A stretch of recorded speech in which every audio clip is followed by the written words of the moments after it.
وہ فوراً بیڈ سے اتر گئی۔ پھر وہ ہمت کر کے آگے بڑھی اور کمل کو بیڈ سے کھینچ کر نیچے گرا دیا، لیکن جب چیک کیا تو بیڈ پر کوئی نہ تھا۔ یکدم ثانیہ کو بیڈ کے نیچے سے رونے کی آوازیں آنے لگیں۔ ثانیہ کانپنے لگی اور کمرے سے باہر کی جانب دوڑ لگاتی، لیکن کمرے کا دروازہ بند تھا۔ اس نے بہت کوشش کی پر دروازہ نہ کھلا۔ رونے کی آواز مسلسل بڑھتی جا رہی تھی۔ ثانیہ بہت چیخی چلائی، بہت دروازہ کھٹکھٹایا، مگر دروازہ ویسے کا ویسا ہی جام رہا۔ کمرے کا بلب بند ہوا، پھر چل گیا، پھر بند ہوا، پھر چل گیا۔ ایسا مسلسل ہونے لگا۔ ثانیہ کا کلیجہ منہ کو آ گیا۔ بلب اب مکمل طور پر بند ہو گیا، جبکہ رونے کی آواز بہت تیز ہو گئی۔ ثانیہ کو ایسا لگ رہا تھا کہ ابھی اس کے کانوں کے پردے پھٹ جائیں گے۔ اچانک رونے کی آوازیں بند ہو گئیں۔ تھوڑی دیر بعد بلب بھی جل گیا۔ ثانیہ نے چاروں اطراف نظر گھما کر دیکھا پر اسے کچھ بھی نظر نہیں آیا۔ پھر ثانیہ نے ہمت کی اور بیڈ کی جانب چل دی۔ بیڈ کے قریب پہنچ کر ثانیہ بیڈ کے نیچے جھانکی پر نیچے تو کچھ بھی نہیں تھا۔ جیسے ہی ثانیہ اوپر اٹھی تو اس نے ایک دل دہلا دینے والا منظر دیکھا۔ ایک عورت جس کے لمبے لمبے بالوں نے اس کو ڈھانپ رکھا تھا اور وہ بیڈ پر بیٹھی تھی۔ اس نے اپنے ہاتھوں میں وہی گڑیا پکڑی ہوئی تھی۔ وہ عورت اونچی اونچی آواز میں رونے لگی، جبکہ وہ گڑیا اونچی اونچی آواز میں گانا گانے لگی۔ ثانیہ نے اپنے کانوں پر ہاتھ رکھ لیا اور زور زور سے رونے لگی۔ پھر ثانیہ بے ہوش ہو گئی۔ سورج کی کرنیں جب ثانیہ کی آنکھوں پر پڑی تو اس کی آنکھیں کھل گئیں۔ صبح ہو گئی تھی اور ثانیہ فرش پر پڑی تھی۔ ثانیہ کے دماغ میں رات والا واقعہ گردش کرنے لگا۔ ثانیہ فوراً اٹھی اور باہر کی جانب بھاگی اور زویا کے کمرے میں پہنچ گئی۔ زویا اپنی اسی گڑیا سے بیٹھی کھیل رہی تھی۔ ثانیہ نے زوہا کے ہاتھ سے وہ گڑیا کھینچی۔ پھپھو، یہ کیا کر رہی ہیں آپ؟ چھوڑیے میری گڑیا کو۔ زویا اونچی اونچی آواز میں رونے لگی۔ مسز بلال کو زویا کی رونے کی آواز آئی۔ یہ تو زویا کی آواز ہے۔ زویا کو کیا ہوا؟ پارسا زویا کے کمرے کی طرف بھاگی۔ کیا ہوا ہے؟ کیوں رو رہی ہے؟ زویا پارسا کے کمرے میں داخل ہوتے ہوئے بولی، امی یہ دیکھیں، پھپھو میری گڑیا کھینچ رہی ہے۔ نہیں پارسا بھابھی، یہ گڑیا ٹھیک نہیں ہے، آپ اس کو باہر پھینک دیں۔ ارے چل تو، یہ تو سدا کی پاگل ہے، دفع ہو یہاں سے۔ یہاں سے پارسا چلائی۔ نہیں بھابھی پلیز ایک بار میری بات سنیں۔ اس سے پہلے ثانیہ کچھ بولتی، پارسا نے ثانیہ کے منہ پر ایک زوردار تماچا لگا دیا۔ ثانیہ منہ کے بل فرش پر گر گئی۔ بلال، بلال، پارسا چلائی۔ کیا ہوا؟ شور سن کر بلال آ گیا۔ دیکھو تمہاری بہن نے میری بیٹی کو مارا ہے اور مجھ پر بھی ہاتھ اٹھایا ہے۔ نہیں نہیں بھابھی جھوٹ بول رہی ہیں۔ اس سے پہلے ثانیہ کچھ بولتی، بلال نے ثانیہ کو پکڑا اور فرش پر گھسیٹتا ہوا اس کے کمرے میں لے گیا اور اسے کمرے میں لاک کر دیا۔ بھائی، بھابھی میری بات سنیں، وہ گڑیا اچھی نہیں ہے، اس کو پھینک دیں۔ مگر ثانیہ کی کسی نے نہ سنی۔ ثانیہ کی ماں تو پہلے ہی مر چکی تھی۔ باپ عیاش قسم کا آدمی تھا، بھائی اپنی بیویوں کے غلام تھے۔ بیچاری ثانیہ کو سارا دن کمرے میں لاک کر دیا جاتا، بعض اوقات تو اس کو 2 وقت کی روٹی بھی نہ ملتی۔ ثانیہ دروازہ بجاتی رہی، روتی رہی، مگر کسی نے دروازہ نہ کھولا۔ صبح کا ناشتہ اور دوپہر کا کھانا بھی نہ دیا گیا۔ بھوک کے مارے ثانیہ بے ہوش ہو گئی۔ رات کو جب ثانیہ کی آنکھ کھلی تو وہ گڑیا ثانیہ کے سامنے کھڑی تھی۔ کیا چاہتی ہو تم؟ تمہیں کیا چاہیے؟ ثانیہ چلائی۔ وہ گڑیا چپ چاپ کھڑی ثانیہ کو تکے جا رہی تھی۔ پھر ثانیہ نے جو منظر دیکھا اس نے اس کا دل دہلا کر رکھ دیا۔ اس گڑیا نے چھلانگ لگائی اور دیوار پر چڑھ گئی۔ پھر اس نے ایک چاقو پکڑا اور اپنے پیٹ میں مارا۔ اس کے پیٹ سے خون رسنے لگا۔ یہ دیکھ کر ثانیہ نے اپنی آنکھوں پر ہاتھ رکھ لیا اور رونے لگی۔ کچھ دیر بعد ثانیہ کو چکر آئے اور وہ بے ہوش ہو گئی۔ اس کی آنکھیں کھلی تو کھانا اس کے پاس پڑا تھا۔ وہ کسی بھوکی بلی کی طرح کھانے پر جھپٹی اور کھانا کھانے لگی۔ پیٹ بھرنے کے بعد ثانیہ کے ذہن میں گڑیا والا واقعہ ایک مرتبہ پھر گردش کرنے لگا۔ اسے گھر والوں کی بہت فکر تھی۔ اس کے ذہن میں کسی عامل سے رجوع کرنے کا خیال آیا، لیکن اس کے پاس کسی عامل کا نمبر بھی تو نہیں تھا، نہ ہی اس کے پاس موبائل تھا۔ اس کے ذہن میں خیال آیا کہ وہ لیونگ روم میں رکھے ہوئے لیپ ٹاپ پر کسی عامل کو تلاش کر سکتی ہے۔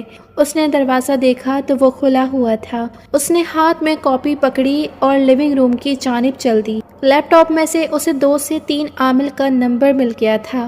لیپ ٹاپ کے پاس کسی کا موبائل پڑا ہوا تھا، جو ثانیہ اٹھا کر اپنے ساتھ کمرے میں لے گئی۔ لیونگ روم سے نکلتے ہوئے ثانیہ کو مسز مزمل نے دیکھ لیا۔ رات کے تقریباً 1 بج رہے تھے۔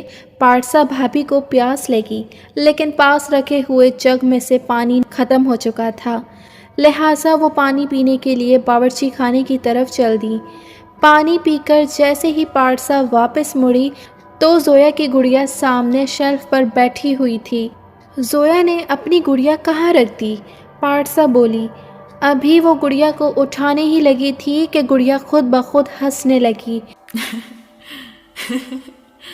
پارسا نے جب غور کیا تو اس کے ہونٹ ہل رہے تھے اور وہ اپنی پلکیں بھی جھپکا رہی تھی۔ یہ کیسے ہو سکتا ہے؟ پارسا حیران ہوتے ہوئے بولی۔ اچانک اس گڑیا کی آنکھوں سے خون آنے لگا۔ یہ دیکھ کر پارسا کانپنے لگی۔ اسے اپنی آنکھوں پر یقین نہیں آ رہا تھا۔ گڑیا اب گانا گانے لگی۔ گڑیا کے گانے کی آواز تیز ہوتی گئی۔ پارسا نے اپنے کانوں پر ہاتھ رکھ لیا اور ہمت کر کے باہر کی جانب بھاگی، مگر کچن کا دروازہ خود بخود بند ہو گیا۔ پارسا کو اپنے کندھے پر کچھ محسوس ہوا۔ جب اس نے پیچھے مڑ کر دیکھا تو پتہ چلا کہ وہ کوئی اور نہیں، زویا کی گڑیا تھی۔ گڑیا نے چاقو نکالا اور پارسا کے گلے پر دے مارا۔ پارسا لرزتے ہوئے نیچے گر گئی اور تڑپنے لگی۔ پھر گڑیا نے پارسا کے گلے سے چاقو نکال دیا تو پارسا کے گلے سے خون کا فوارہ پھوٹ گیا۔ پھر گڑیا نے اپنا منہ پارسا کے گلے کو لگا لیا اور اس کا خون پینے لگی۔ جب پارسا کا جسم خون سے اچھی طرح نچڑ گیا تو گڑیا نے گلے کی اس جگہ پر جہاں چاقو مارا تھا وہاں چاقو کی نوک رکھی اور چاقو کو دھکیلتے ہوئے پارسا کا پورا جسم چیر دیا۔ پورا گوشت نکل کر باہر لٹکنے لگا۔ گڑیا پارسا کا گوشت کھانے لگی۔ پارسا تو کب کی اس در فانی سے کوچ کر گئی تھی۔ ثانیہ کمرے میں آئی، بیڈ پر بیٹھی، ایک کے بعد ایک دوسرے عامل کا نمبر ملایا۔ دونوں ہی نے فون نہ اٹھایا۔ خوش قسمتی سے تیسرے عامل کا نمبر مل گیا۔ دعا سلام کے بعد ثانیہ نے عامل صاحب کو پوری کہانی سنائی۔ واضح ہے وہ گڑیا سب کی جان لینا چاہتی ہے، لیکن ایک حیرانی کی بات ہے، وہ تمہیں کچھ کہہ نہیں رہی، بس ذہنی اذیت پہنچا رہی ہے، جس سے یہ ثابت ہوتا ہے کہ وہ تمہاری خیر خواہ تو نہیں، پر وہ تمہیں نقصان بھی نہیں پہنچا رہی، جس کے پیچھے کوئی بہت بڑی وجہ ہے۔ دوسرا یہ کہ تمہارے گھر والوں کو اس سے زیادہ خطرہ ہے۔ تم نماز کی پابندی کرو، میں جلد تمہارے گھر آنے کی کوشش کرتا ہوں۔ یہ کہہ کر عامل صاحب نے فون بند کر دیا۔ کچھ دیر بعد ثانیہ کے کمرے میں مسز مزمل داخل ہوئیں۔ کیا چرا کر بھاگی تھی؟ پاکیزہ بھابھی نے ثانیہ سے سوال کیا۔ نہیں بھابھی، کچھ نہیں، میں کچھ نہیں کر رہی تھی، وہ چوری کر رہی تھی، تجھے میں بتاتی ہوں۔ یہ کہہ کر پاکیزہ بھابھی نے کمرے کا دروازہ بند کر دیا۔ بھابھی نے پاس رکھا ڈنڈا اٹھایا اور ثانیہ کو مارنے لگی۔ ثانیہ بیچاری مسلسل رحم کی بھیک مانگ رہی تھی، لیکن بھابھی نے ایک نہ سنی۔ ثانیہ کو مارنے کے بعد پاکیزہ بھابھی کمرے سے چلی گئیں اور ثانیہ بیچاری درد کے مارے اٹھ بھی نہیں پا رہی تھی اور فرش پر لیٹی کرا رہی تھی۔ تقریباً 2 گھنٹے بعد رضیہ ثانیہ کے لیے کھانا لے کر آئی تو ثانیہ کو فرش پر لیٹے دیکھا۔ ثانیہ کی آنکھیں بند تھیں۔ بی بی جی کھانا لے آئی ہوں، کھانا کھا لیں، رضیہ بولی، مگر ثانیہ نے کوئی جواب نہ دیا۔ بی بی جی کیا ہوا ہے آپ کو، کیا ہوا ہے؟ رضیہ نے ثانیہ کے منہ پر پانی کے چھینٹے مارے تو ثانیہ نے اپنی آنکھیں کھول دیں۔ بی بی جی کیا ہوا تھا آپ کو، آپ ٹھیک تو ہے نا؟ وہ ذرا چکر آ گئے تھے۔ بی بی جی میں جانتی ہوں پاکیزہ بی بی نے آپ کو مارا تھا، میں نے ان کو آپ کے کمرے سے نکلتے دیکھا۔ رضیہ ان باتوں کو چھوڑو، تم نے زویا کے پاس وہ گڑیا دیکھی؟ جی میں نے دیکھی، پر مجھے وہ گڑیا کوئی عام گڑیا نہیں لگتی، رضیہ نے جواب دیا۔ رضیہ تم نے صحیح بولا، وہ کوئی عام گڑیا نہیں ہے، وہ شیطانی گڑیا ہے جو گھر میں موجود ہے، سب لوگوں کو مارنا چاہتی ہے، پر کوئی بھی میری بات پر یقین نہیں کر رہا۔ باجی مجھے آپ کی بات پر پورا یقین ہے، اب آپ روٹی کھا لیں، میں چلتی ہوں۔ یہ کہہ کر رضیہ کمرے سے باہر چلی گئی اور ثانیہ کھانا کھانے لگی۔ صبح کے 9 بجے گھر کی گھنٹی بجی۔ ایک عامل صاحب تشریف لائے۔ جی کون؟ میں جبار ہوں، مجھے ثانیہ بیٹی نے بلایا ہے، غالباً آپ کے گھر میں شیطانی طاقتوں کا راج ہے۔ جبار صاحب مزمل سے مخاطب تھے۔ رکیے ذرا، گارڈ ادھر آؤ، مزمل چلایا، اسے دھکے دے کر گھر سے نکالو، اس کو اندر کیوں آنے دیا؟ صاحب بات سنیں، آپ بہت بڑی مشکل میں ہیں۔ ارے چل بہت دیکھے ہیں تجھ جیسے، مزمل نے سخت لہجے میں کہا۔ گارڈ نے جبار کو دھکے دے کر نکال دیا۔ رضیہ ثانیہ کو بلاؤ، مزمل چیخا۔ جی صاحب بلاتی ہوں۔ رضیہ بھاگی گئی اور ثانیہ کو لے آئی۔ سب گھر والے جمع ہو گئے تھے سوائے پارسا کے۔ بدکار کون تھا وہ؟ جبار وہ بہروپیہ تیرا یار ہے؟ تیرا یار ہے نا وہ، بتا، مزمل چلایا۔ ہاں مزمل، میں نے بھی ثانیہ کو کسی سے بات کرتے سنا تھا۔ یہ سنتے ہی مزمل نے ثانیہ کے منہ پر تماچا رسید کیا۔ نہیں بھابھی، وہ عالم صاحب ہیں، ان کو میں نے ہی بلایا تھا، کیونکہ ہمارے گھر میں جو وہ گڑیا ہے وہ ثانیہ سے بولا نہیں جا رہا تھا۔ کیا وہ لگا رکھا ہے؟ سیدھی بات بتا۔ اس مرتبہ زین چلایا۔ بھائی ہمارے گھر میں ایک گڑیا ہے جس پر شیطانی طاقتوں کا سایہ ہے، آپ کو یقین نہیں تو رضیہ سے پوچھ لیں، ثانیہ نے روتے ہوئے جواب دیا۔ صنم زین کی بیوی نے رضیہ کو بلوایا۔ اب پوچھو اس سے جو پوچھنا ہے، صنم بولی۔ ہاں رضیہ بتاؤ ان کو، وہ گڑیا شیطانی ہے؟ نہیں، ایسا کچھ بھی نہیں ہے، رضیہ نے جواب دیا۔ ثانیہ نے رضیہ کی طرف حیرت سے دیکھا۔ سن لیا؟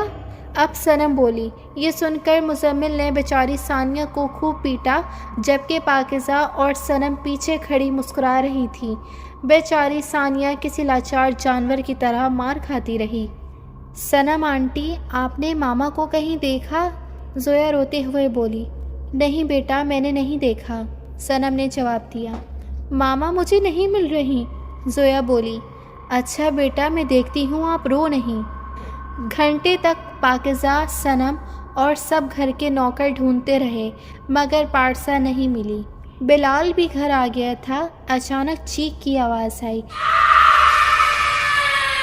یہ تو زویا کی آواز ہے، بلال بولا۔ سب نے زویا کے کمرے کی جانب دوڑ لگا دی۔ زویا اندر کھڑی تھر تھر کانپ رہی تھی۔ کیا ہوا بچے؟ بلال نے زویا سے سوال کیا۔ زویا نے بیڈ کے نیچے اشارہ کیا۔ بلال نے جب بیڈ کے نیچے دیکھا تو وہ کوئی اور نہیں پارسا تھی۔ عامر نے اس کو باہر نکالا۔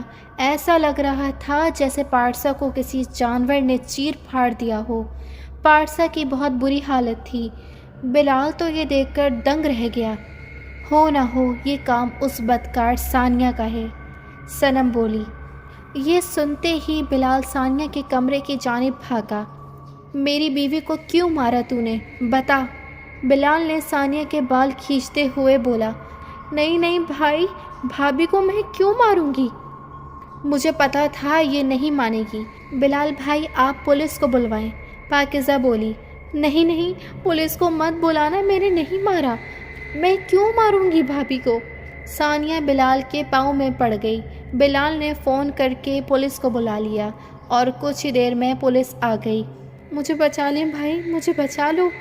ثانیہ باری باری سب کے آگے ہاتھ جوڑ کر التجا کرتی رہی۔ میں آپ لوگوں کی بندی بن کر رہوں گی، مجھے بچا لیں۔ ثانیہ روتے ہوئے بول رہی تھی۔ یہ قاتل ہے۔ مزمل نے ثانیہ کی طرف اشارہ کیا۔ چلو لگاؤ اس کو ہتھکڑیاں۔ پولیس نے ثانیہ کو ہتھکڑیاں لگائیں۔ میں نہیں جاؤں گی، میں نہیں جاؤں گی، میں قاتل نہیں ہوں، مجھے بچا لیں۔ ثانیہ روتے ہوئے بول رہی تھی، مگر کسی نے بیچاری کی ایک نہ سنی۔ پولیس ثانیہ کو گھسیٹتے ہوئے لے گئی۔ زویا کی گڑیا کو ایک خوفناک عورت نے، جس کے منہ سے خون ٹپک رہا تھا، اپنی گود میں رکھا ہوا تھا۔ گڑیا کی آنکھوں سے خون نکل رہا تھا۔ جس کرسی پر وہ گڑیا بیٹھی تھی وہ تیز تیز ہلنے لگی۔ فہد جو کمرے میں لیٹا تھا اس کے منہ سے خون جاری ہو گیا۔ ابھی سب کھڑے ثانیہ کا تماشا ہی دیکھ رہے تھے کہ ٹی وی لاؤنج میں لگا فانوس اپنے آپ ہلنے لگا اور دھڑم سے فرش پر گر گیا۔ سب اچانک پیچھے ہو گئے۔ فانوس کے نیچے سے خون خود بخود نکلنے لگا۔ یہ دیکھ کر سب حیران و پریشان ہو گئے کہ کہیں ثانیہ سچ تو نہیں کہہ رہی تھی کہ گھر میں کوئی شیطانی طاقتوں کا ڈیرا ہے۔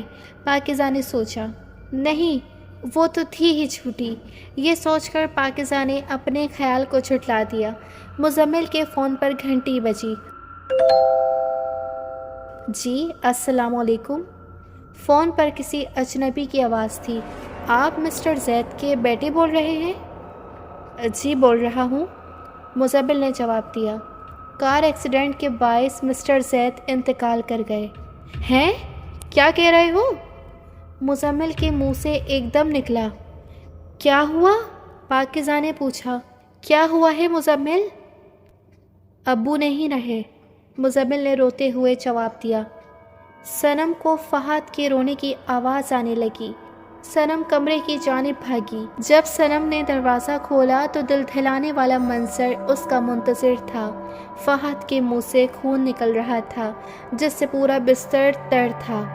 فہد میرے بچے، کیا ہوا؟ صنم چیخی۔ صنم نے فہد کے قریب آ کر دیکھا، اس کی آنکھیں بند تھیں۔ صنم نے فہد کی ناک کے قریب اپنا ہاتھ کر کے اس کی سانس کو دیکھا تو فہد کو سانس بھی نہیں آ رہی تھی۔ زین، زین، صنم چلائی۔ سب صنم کے کمرے کے جانب بھاگے۔ کیا ہوا؟ کیا ہوا ہے؟ زین نے پوچھا۔ صنم نے فہد کی طرف اشارہ کیا۔ زین فہد کے قریب گیا اور اس کا معائنہ کیا۔ زین فرش پر بیٹھ گیا اور رونے لگا۔ گڑیا کی کرسی تیز تیز ہل رہی تھی۔ اس کی آنکھوں سے خون کی دھاریں رواں تھیں۔ اس کے چہرے پر غصہ واضح طور پر دکھائی دے رہا تھا۔ مسٹر زید کے گھر میں کوہرام مچا ہوا تھا۔ ایک ساتھ تین جنازے اس کے گھر سے نکلے۔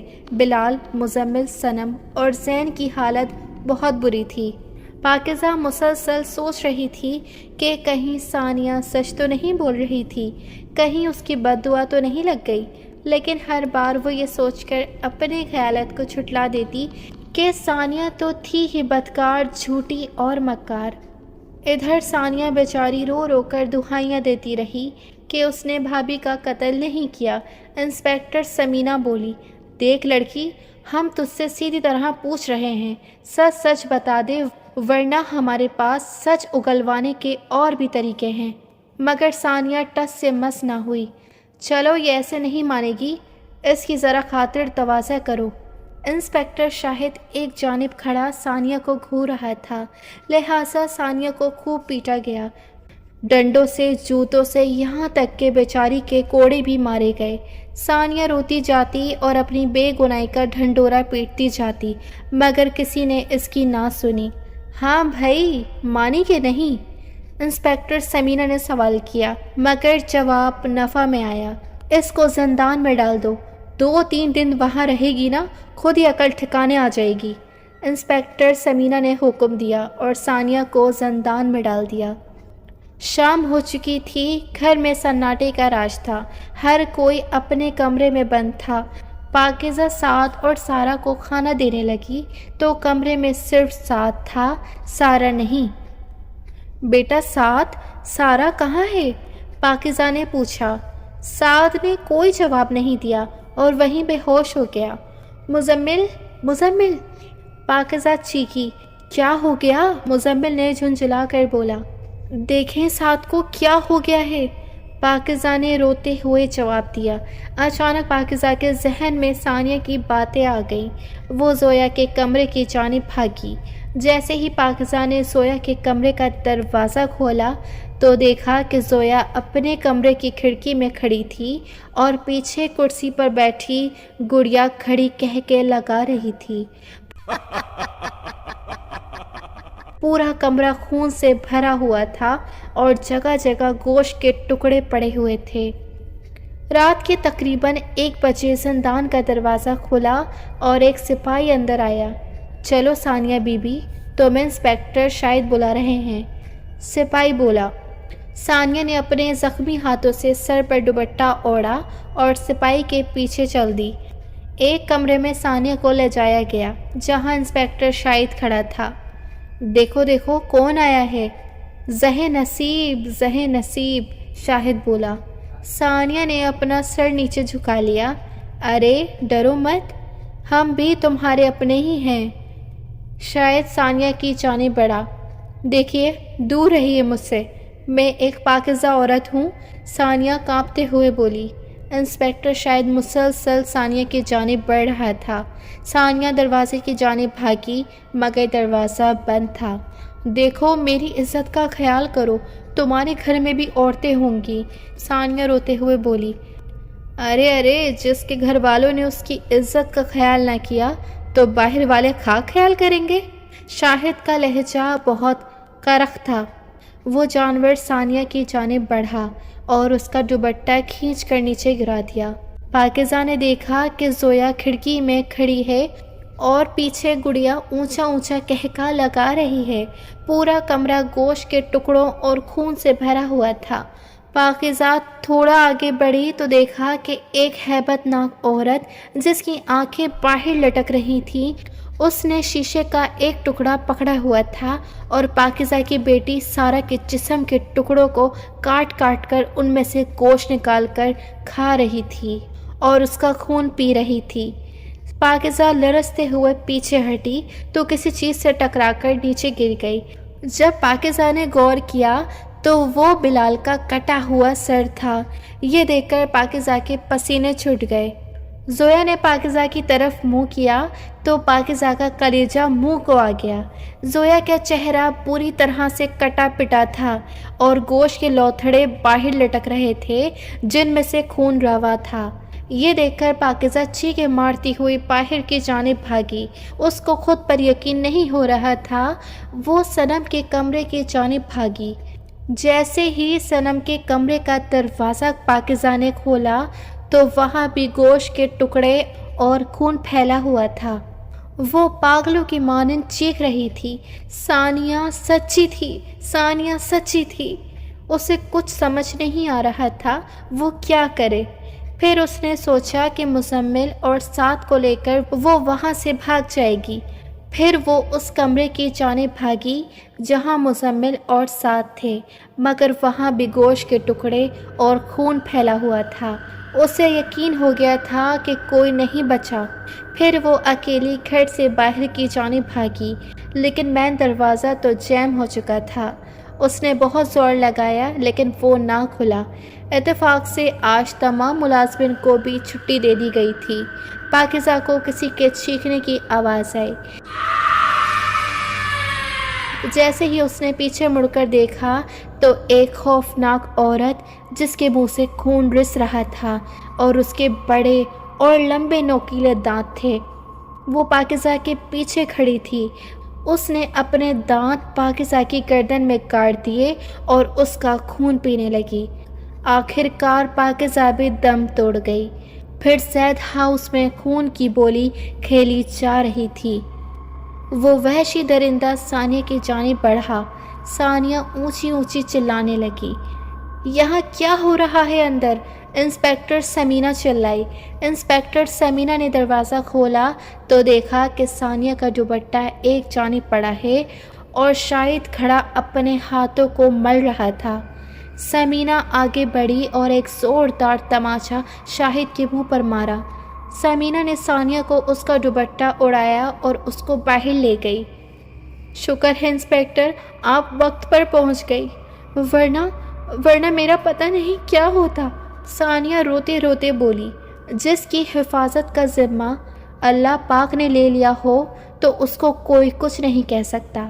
ثمینہ نے ثانیہ کو تسلی دی اور اس کو زندان میں بھیج دیا۔ انسپکٹر، میں نے کچھ نہیں کیا، یہ لڑکی تو خود آئی تھی۔ میں تو بس شاہد اپنی صفائی دینے لگا۔ ایک اور لفظ نہیں، مجھے اصغر نے سب بتا دیا کہ کس طرح تم نے اس کو پیسے دیے تھے کہ مجھے کسی کام سے باہر لے جائے تاکہ تم ثانیہ کی عزت بے آبرو کر سکو۔ وہ تو شکر ہے کہ اصغر کے دل میں رحم آ گیا اور اس نے مجھے سب سچ بتا دیا۔ تمہارے خلاف تو میں رپورٹ درج کرتی ہوں۔ اصغر، اس درندے صفت انسان کو گرفتار کرو اور اسے جیل میں ڈال کر آؤ۔ انسپکٹر ثمینہ نے حکم دیا۔ اصغر نے شاہد کو ہتھ کڑیاں لگائیں۔ شاہد نے اصغر کو کھا جانے والی نظروں سے دیکھا۔ اصغر نے منہ نیچے کر لیا اور شاہد کو گرفتار کر کے جیل میں ڈال دیا۔ بیچاری ثانیہ زندان میں بیٹھی دعا کر رہی تھی، یا اللہ مجھ بے قصور کو بچا لیں، میری مدد فرما، میرے گھر والوں کی حفاظت فرما۔ بیچاری کو اب بھی اپنے گھر والوں کی فکر تھی۔ اگلے دن شام کو ثمینہ زندان میں آئی۔ مبارک ہو ثانیہ۔ کیا ہوا انسپکٹر؟ ثانیہ نے حیرت سے پوچھا۔ تمہاری بھابھی پارسا کا پوسٹ مارٹم کیا گیا تھا اور اس کے جسم پر ملنے والی فنگر پرنٹس تمہارے نہیں تھے، جس سے یہ واضح ہوتا ہے کہ قتل تم نے نہیں کیا۔ تمہیں قتل کے الزام سے باعزت بری کیا جاتا ہے۔ ثانیہ کو یقین نہ آیا، وہ رونے لگی اور اس نے ثمینہ کو گلے لگا لیا۔ ثمینہ نے ثانیہ کو خدا حافظ کہا اور ثانیہ جب تھانے سے باہر نکلی تو اس کو عامل صاحب اور اس کا شوہر عادل کھڑے نظر آئے۔ عادل، اب یہاں کیوں آئے ہو؟ اب میں آپ کے لیے اور آپ میرے لیے نامحرم ہیں۔ ثانیہ کا لہجہ بہت غصیلا تھا۔ کیا ہم کہیں بیٹھ کر بات نہیں کر سکتے؟ عامل صاحب نے کہا، جس پر ثانیہ نے اثبات میں سر ہلا دیا۔ عامل صاحب اور عادل ثانیہ کو پارک میں لے آئے۔ آپ دونوں باتیں کریں، میں آتا ہوں، اور عامل صاحب وہاں سے چلے گئے۔ ثانیہ نے منہ دوسری طرف پھیر لیا تھا۔ ثانیہ، میں نے تمہیں طلاق نہیں دی ہے، یہ سب پاکیزہ بھابھی کا کیا دھرا ہے۔ پاکیزہ عادل کی کزن تھی۔ کیا مطلب؟ ثانیہ نے حیرانگی سے کہا، مطلب یہ کہ ثانیہ، تم پاکیزہ آپی کو ایک آنکھ نہیں بھاتی تھی۔ انہوں نے مجھے شروع میں ہی بولا تھا کہ میں تمہیں طلاق دے دوں، مگر میں نہ مانا۔ پھر جب میں 6 ماہ کے لیے امریکہ گیا تو انہوں نے اس بات کا فائدہ اٹھاتے ہوئے طلاق کے جعلی کاغذات تیار کروائے اور شور مچا دیا کہ ہماری طلاق ہو گئی، اور اوپر سے تم نے بھی یقین کر لیا۔ عادل نے اپنی صفائی دی۔ میں آپ کا یقین کیسے کر لوں؟ ثانیہ نے سوال کیا۔ تم ان وکیل سے بات کر لو جنہوں نے یہ کاغذات تیار کیے تھے۔ ثانیہ کی عادل نے وکیل صاحب سے بات کروائی اور سب کچھ واضح ہو گیا۔ ثانیہ، یہ تم نے اپنی کیا حالت کر لی ہے؟ عادل ثانیہ کی حالت دیکھ کر دکھی ہو گیا۔ عامل صاحب واپس آ گئے؟ ہاں بھائی، الجھی ہوئی گرہیں سلجھیں؟ عامل صاحب عادل سے مخاطب تھے، جس کے جواب میں عادل نے اثبات میں سر ہلا دیا۔ اچھا عادل، مجھے گھر لے چلیں، مجھے ابو سے اور بھائیوں سے ملنا ہے۔ عادل نے عامل صاحب کی طرف دیکھا۔ عامل صاحب ثانیہ سے بولے، ثانیہ، وہ گڑیا ایک شیطان تھا جس پر 5 شیطانی طاقتوں کا قبضہ تھا۔ کیونکہ تم ایک نیک دل لڑکی تھی، لہٰذا وہ شیطان تم پر قابض کر کے تم سے شیطانی کام کروانا چاہتے تھے، لیکن اللہ پاک کی مہربانی دیکھو، تمہیں شیطان کے چنگل سے نکال لیا۔ جانتا ہوں کہ تمہیں کچھ دن زندان میں اذیت کاٹنا پڑی، لیکن اس کے پیچھے بھی اللہ پاک کی بہتری تھی۔ بے شک اللہ سب سے بہترین چال چلنے والا ہے۔ عامل صاحب بولے۔ ثانیہ بہت غور سے عامل صاحب کی باتیں سن رہی تھی۔ میرے علم کے مطابق یہ بہت پرانی بات ہے۔ ایک جادوگرنی اس گڑیا کو جادو کے لیے استعمال کیا کرتی تھی۔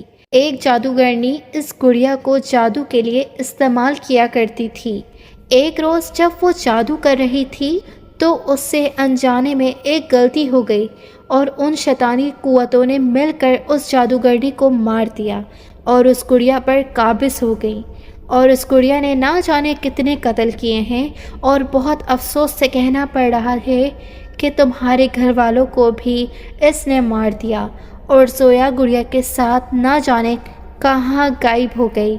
یہ سننا تھا کہ ثانیہ بے ہوش ہو گئی۔ جب اسے ہوش آیا تو وہ ہسپتال میں تھی اور عادل اس کے قریب بیٹھا سو گیا تھا۔ ثانیہ نے اپنی آنکھیں بند کر لی جن میں سے آنسو روا تھے۔ 3 سال بعد ثانیہ اور عادل نے اپنا دوبارہ گھر بسا لیا، اور اب ان کے پاس اللہ کی نعمت بھی ہے اور رحمت بھی، یعنی ایک بیٹا اور ایک بیٹی۔